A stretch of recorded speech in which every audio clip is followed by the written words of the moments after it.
Assalamu alaikum wa rahmatullahi wa barakatuh. The invitation of Islamic চ্যানেলের পক্ষ থেকে আপনাদেরকে স্বাগতম, most welcome. This is Islamic channel, the invitation of Islamic. এটা একটা ইসলামিক চ্যানেল। এখানে নিয়মিত কোরআনের তাফসির, জুম্মার বয়ান, ওয়াজ, গজল, হামদে বারি তাআলা এবং জীবন ঘনিষ্ঠ প্রশ্নের উত্তর আপলোড করা হবে ইনশাআল্লাহ।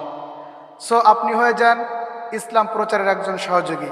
আপনাকে দি ইনভাইটেশন অফ ইসলামিক চ্যানেলের সদস্য হওয়ার জন্য আহ্বান করছি, আমন্ত্রণ জানাচ্ছি। আপনার যদি কোনো প্রশ্ন থাকে, জিজ্ঞাসা থাকে, অবশ্যই আপনারা কমেন্ট করে সেটা জানাবেন, অথবা নিচে হোয়াটসঅ্যাপ নাম্বার আছে, হোয়াটসঅ্যাপ নাম্বারে যোগাযোগ করে আপনারা আপনাদের প্রশ্ন করতে পারেন। ইনশাআল্লাহ তাআলা আমরা আপনাদের প্রশ্নের আনসার করার ট্রাই করব ইনশাআল্লাহ। সকলকে আল্লাহ পাক ভালো রাখুন, সুস্থ রাখুন এই প্রত্যাশায়। আসসালামু আলাইকুম ওয়া রাহমাতুল্লাহ।